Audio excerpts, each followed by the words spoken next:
imágenes como las de esta señora con la laca es un despropósito. Pero para mí en la ciencia no hay principio de autoridad. Entonces a la NASA nunca le he atribuido principio de autoridad.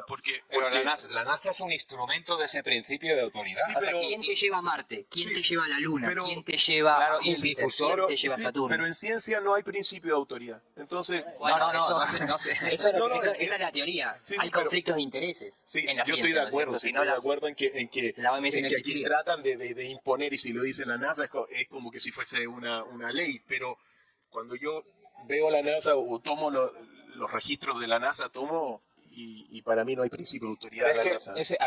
La NASA es un instrumento del poder, sea cual sea. Y otro instrumento del poder es los medios de difusión que difunden el mensaje de la NASA, que es un instrumento de poder. Y eso pasa a ser, a través de una mentira repetida por millones de veces y millones de personas, cultura popular. Se mete en nuestros genes y la concepción cosmológica de nuestro mundo interior, reflejado en el mundo exterior, pasa a ser otra, con lo cual somos seres absolutamente manipulados y manipulables. Esa es la idea. No, de hecho, lo lindo de todo esto es que desde la ingeniería social uno podría decir, el cielo no tiene principio de autoridad, pero lamentablemente para Occidente sí lo tiene. Son dos religiones, la judía y la cristiana. Y la persona, entre comillas, arquetípicamente, no puede discutirle al Papa. Sí lo puede hacer la persona desde lo individual. Vos podés tomar los datos de la NASA y analizarlo por tu cuenta, pero vos no das una conferencia de prensa en nombre de la NASA, ni la NASA te va a dejar ir a la Luna. Acá el problema es que son lugares inaccesibles a donde tal vez se sienten más libres de operar, ¿no?, con información falsa. Porque claro, si nosotros pudiéramos acceder a la Luna e ir a comprobar por nuestros medios de que si realmente aterrizó o no aterrizó el Apolo, eso estaría buenísimo. Pero ¿quién te da las imágenes supuestamente de que el Apolo está en la Luna? Y la misma NASA a través de la nave LRO, que es la que apagan los días de eclipse, porque si no se queda sin batería. Y entonces ahí empezás a tirar el hilo y la misma persona que te engaña es la que te dice que no te engaño. Mirá, yo te muestro, yo ayer estuve cenando con un amigo, yo no te metí los cuernos. Entonces ahí, claro, son lugares inaccesibles. ¿Qué nos queda a nosotros desde aquí? O al menos en una práctica personal. Es decir, si me mintió una vez, hay una frase que lo decía incluso, se lo decían a George Bush con el tema del 11S, ¿no? Miente una vez, vergüenza mía. Me mentí 2 veces, vergüenza tuya. Me mentí 3 veces, sos un boludo. Si le creen, ¿no? Porque literalmente, o sea, una agencia fundada después de la Segunda Guerra Mundial con Operación Paperclip, donde llevaron nazis, con lo que eso implica. Los yanquis ya eran peor que los nazis, se podría decir. Y esa era un Jack Parsons, ocultista, a cargo del JPL, y así podríamos seguir y seguir y seguir. Digo, es una agencia de dudosa interpretación. Pero bueno, cierro con esto porque la idea era, recuerden, estos tipos son los que supuestamente están en el espacio, es la creme de la humanidad, que son seleccionados para ir al espacio. Y algo muy importante, que ahí ya no solo es la NASA, ahí están todas las agencias espaciales metidas de todos los países engañándonos, porque la ISS están todos como hermanos. Y un elemento espurio, pero también importante. A lo largo de la historia, el poder se ha manifestado siempre en las alturas. Es decir, el gran señor estaba en el castillo y para ir al castillo, bueno, hasta los libros de guerra dicen que la altura es la dominante ante una batalla. Con lo cual, no solamente nos han metido el cuento de la NASA y de las alturas que no podemos ver, sino incluso los defensores del espacio. Ya hay las fuerzas espaciales. O sea, estamos que no van al espacio. Son las fuerzas espaciales que no van al espacio. De aquí sale mucho, pero bueno. Y bueno, para cerrar, recuerdan que yo les mostré al principio, en el modo de entrenamiento, que había una simple palanca que activaba o desactivaba el método de falsa gravedad. ¿Qué es lo que activa o desactiva? Es simplemente un riel arriba que tiene un motor que recoge un cable o lo vuelve a tensar dependiendo del peso que se le incorpora en el programa de computadora. Lo hace automático esa máquina, ¿bien?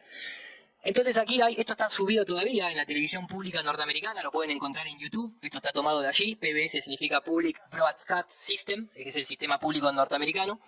Y entonces, como tienen que mantener este principio de autoridad, constantemente los astronautas hablan en vivo, ¿sí? En vivo en este formato donde están ahí puestos uno al lado del otro con colegios o con prensa. Entonces, de golpe, siempre al final de la charla, porque se nota que están muy preocupados los astronautas, se les pide que den una vuelta a carnero, para demostrar que están realmente en ingravidez. Es como que lo único que pueden hacer para demostrarlo es una vuelta a carnero cuando están en vivo. Entonces el periodista le pregunta y le va a decir: Group somersault. Group somersault, ¿no? Hagan una vuelta a carnero en grupo. Y ya ahí es un problemón.